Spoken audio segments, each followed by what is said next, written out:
নমস্কার, voice of common ম্যানের থেকে আমি জয়ন্ত আরও একবার আপনাদের কাছে।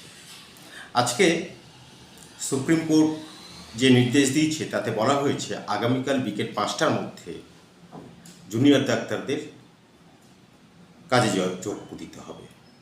সঙ্গে আরও কিছু কথা বলেছে। সুপ্রিম কোর্ট বলছেন যে এরপর যদি রাজ্য সরকার কোনো স্টেপ নেয় যারা কাজে যোগ দেবে না, তখন কিন্তু সুপ্রিম কোর্টের কিচ্ছু করার থাকবে না। এই জায়গাটা আমাদেরকে খুব আশ্চর্য করেছে। আমরা সাধারণ মানুষ, আমাদের মধ্যে যে সংশয়, যে দ্বন্দ্ব তৈরি হয়েছিল, সুপ্রিম কোর্টও কি শেষ পর্যন্ত আমাদের সঙ্গে নেই জানি না। কোথায় যেন মনে হচ্ছে DOI চন্দ্রচূড়ের বেঞ্চ আমাদের সঙ্গে ঠিকঠাক নেই, সত্যিই নেই। নয়তো আরও কত কিছু বিষয় রয়েছে। CBI আরও কত অভিযোগ করেছেন। কপিল সিব্বল ঠিকঠাক উত্তর দিতে পারেননি যে কোনো বিষয়ে। রাজ্য সরকারের গাফিলতির উত্তরগুলো তিনি ঠিকঠাক দিতেই পারেননি। সত্যিই যে রোগীরা মারা গেছে বিনা চিকিৎসায় যে দাবি করা হচ্ছে, সত্যিই তারা চিকিৎসা পেয়েছে কিনা সেই নিয়েও কোনো প্রশ্ন নেই। একটা তিনি নির্দেশ দিয়ে বসলেন। কিন্তু কি হবে? আগামী দিনে কি সত্যি জুনিয়র ডাক্তাররা থাকতে পারবেন না? আমাদের মনে হচ্ছে জুনিয়র ডাক্তাররা থাকবেন।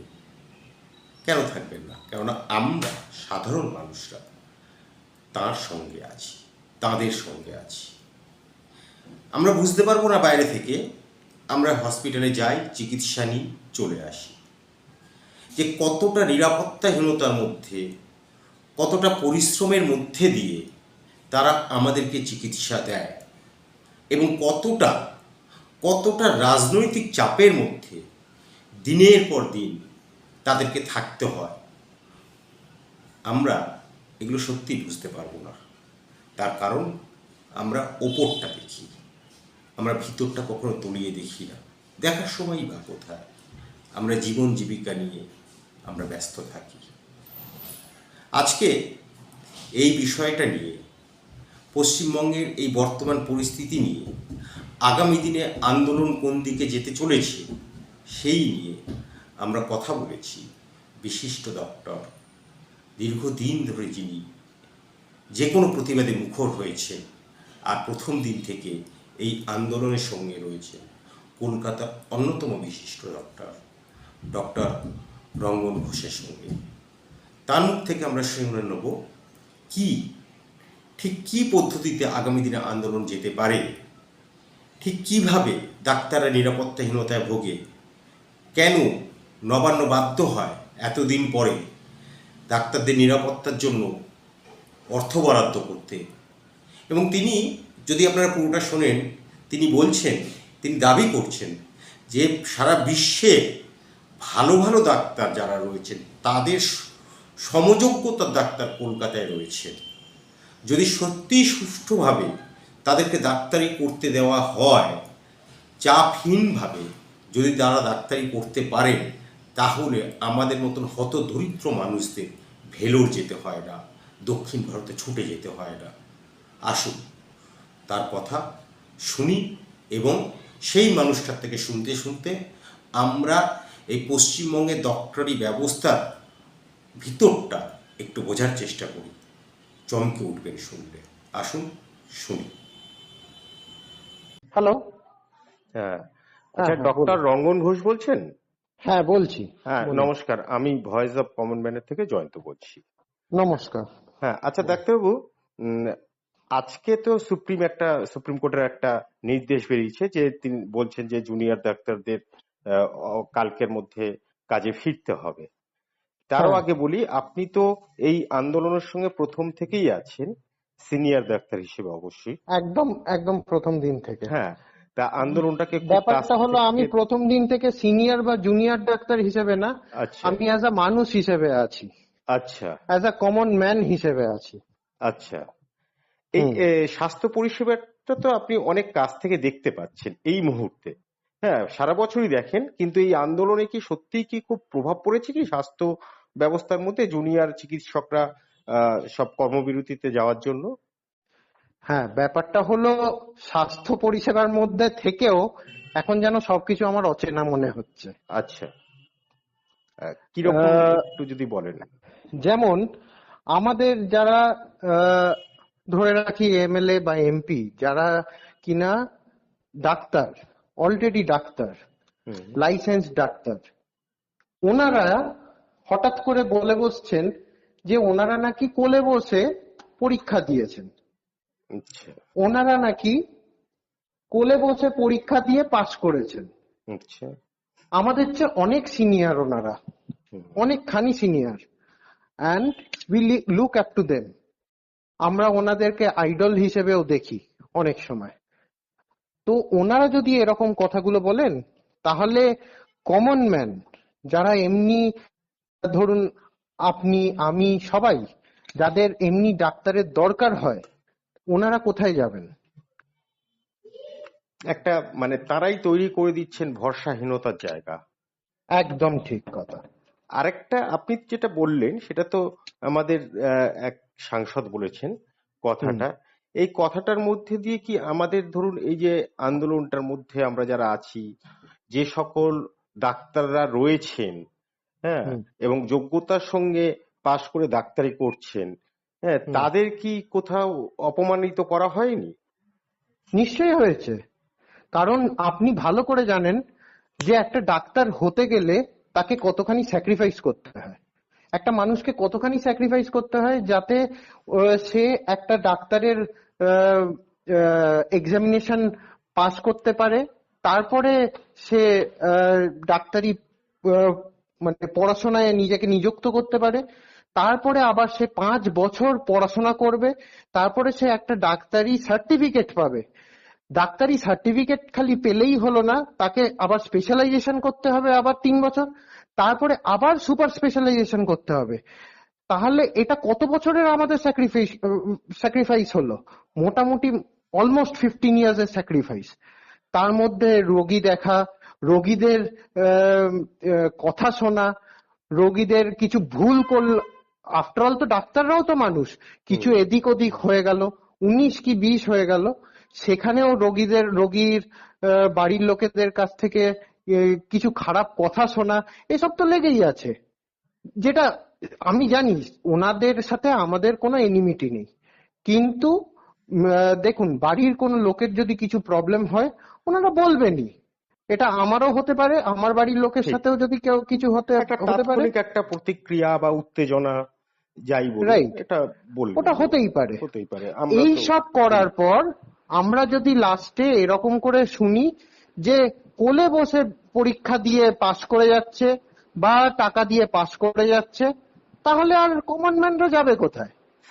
আচ্ছা ডাক্তারবাবু, আপনাকে একটা মানে জানতে চাইছি একটা বিষয়, যে এই যে আজকে সুপ্রিম কোর্ট বলেছে যে নিরাপত্তাটা নিশ্চিত করতে হবে, নিশ্চয়ই। এতদিন কি নিরাপত্তা ছিল না?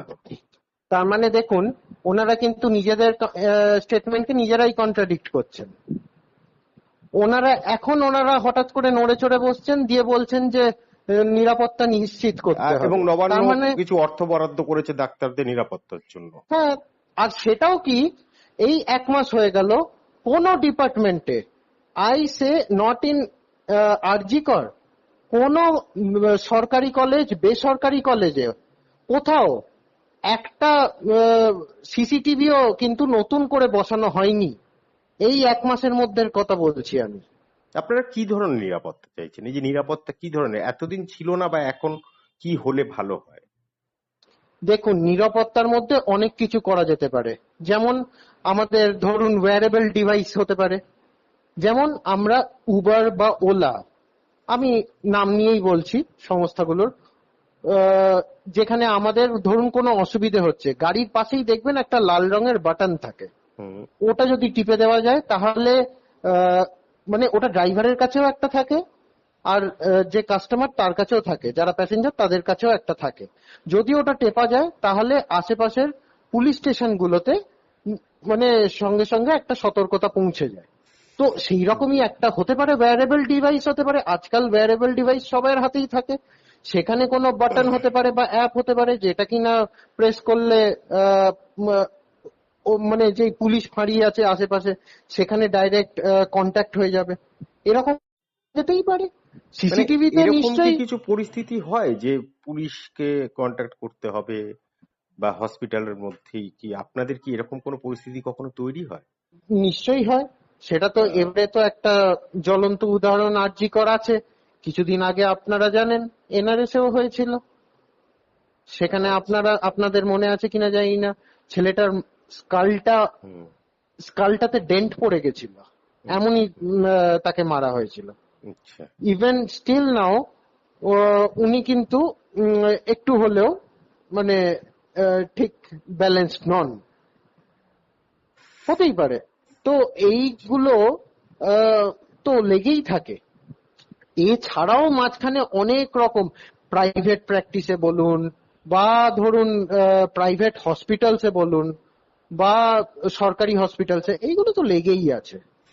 দেখুন আর আমরা তো সরকারকে যেটা করতে হবে হলো, হ্যাঁ, সিসিটিভি তো বাড়াতে হবেই, সিসিটিভির সাথে একটু উম, ডাক্তারদেরকে একটু ঠিক করে, আমি কি বলবো, মানে দেখুন একটা আরজি করের মতো জায়গায় একটা রেস্ট রুম নেই।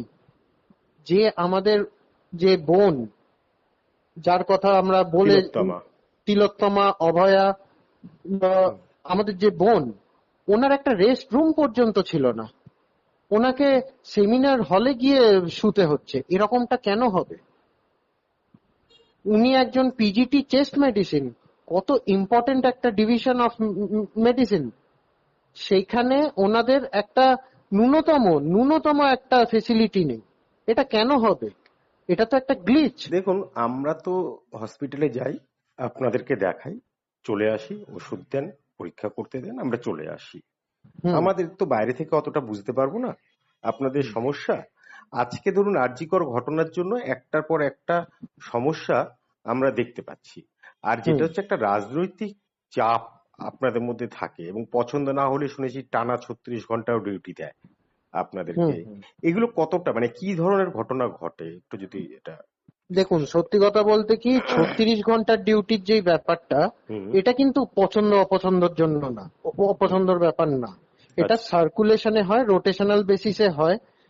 যেটা পছন্দ অপছন্দর ব্যাপার আসছে সেটা হলো পাস ফেলের ব্যাপারটা, বা ধরুন কমপ্লিশন সার্টিফিকেট না দেওয়ার ব্যাপারটা।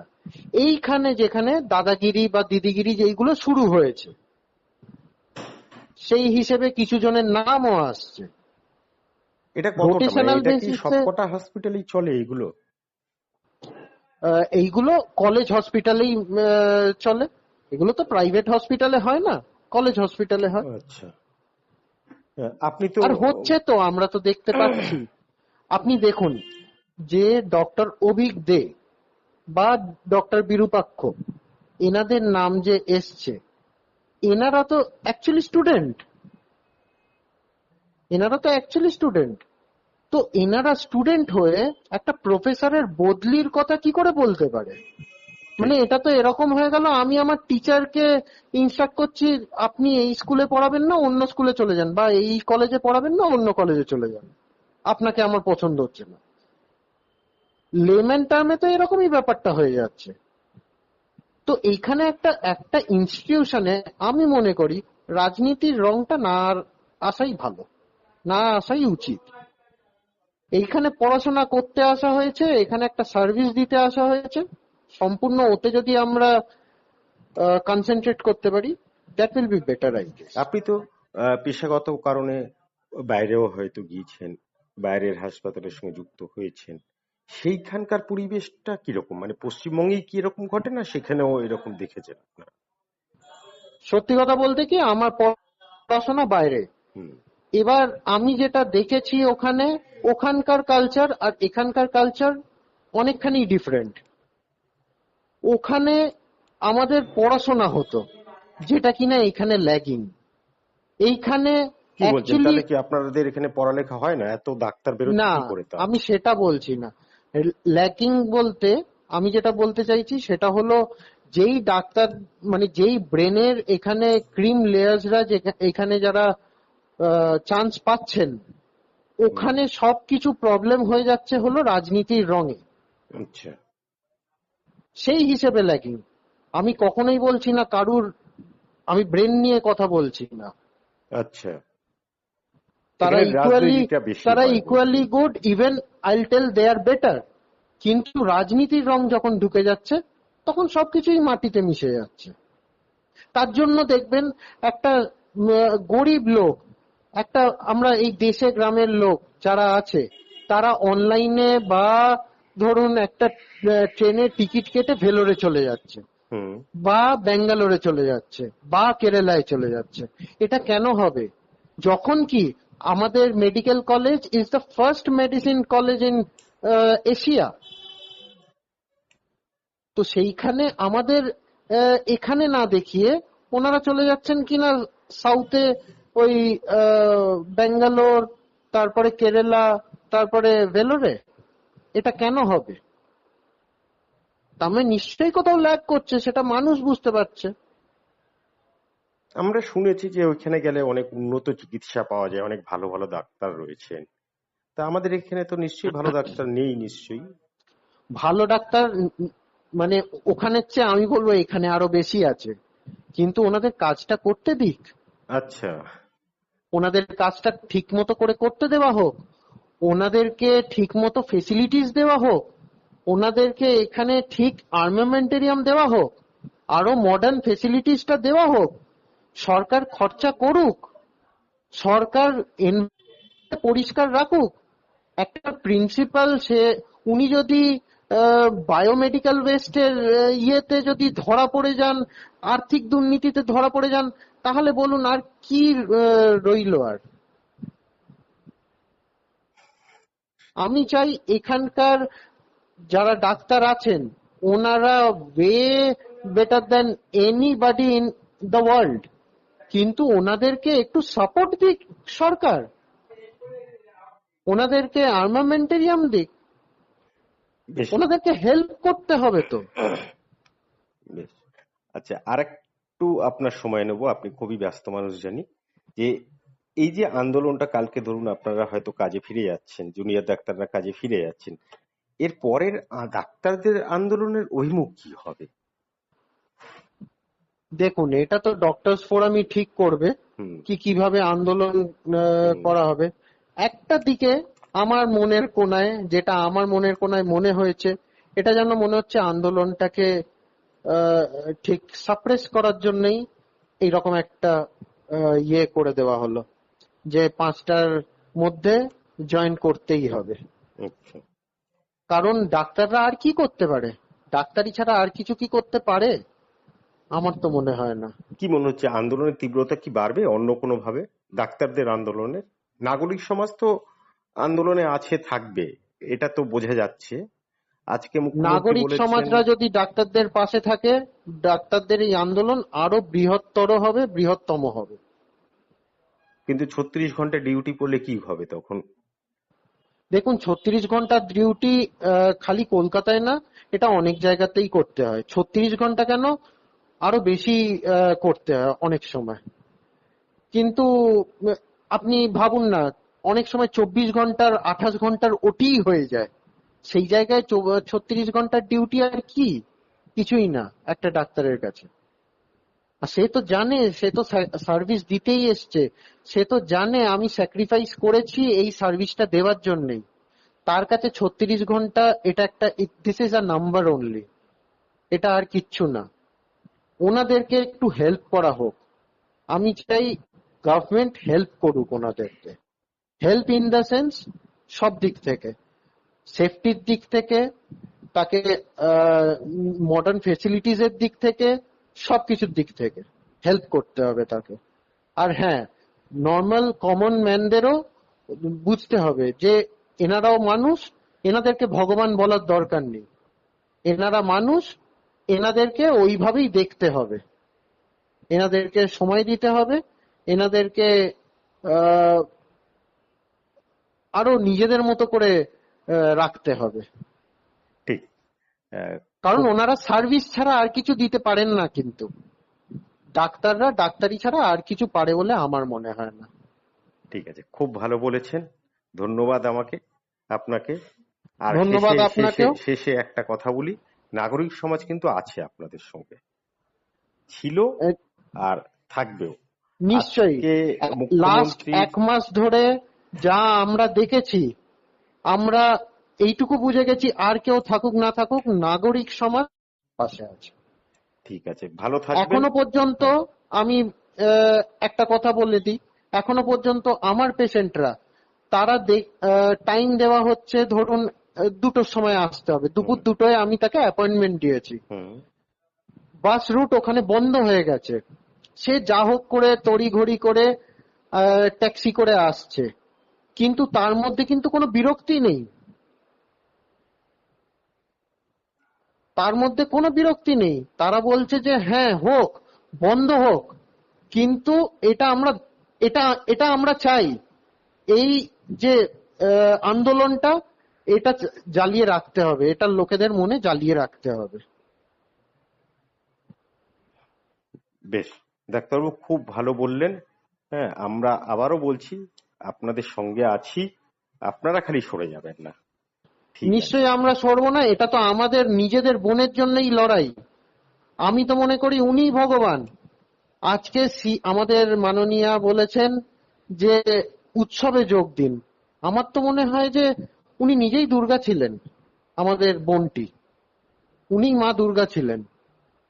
একটা কথা বলুন তো, এত লোককে উনি এক নিমেষে, 1 মাসে এত লোককে উনি ইউনাইট করে ফেললেন, একই বন্ধনে বেঁধে দিলেন কিন্তু আমাদের সবাইকে, আপনাকে, আমাকে, সব।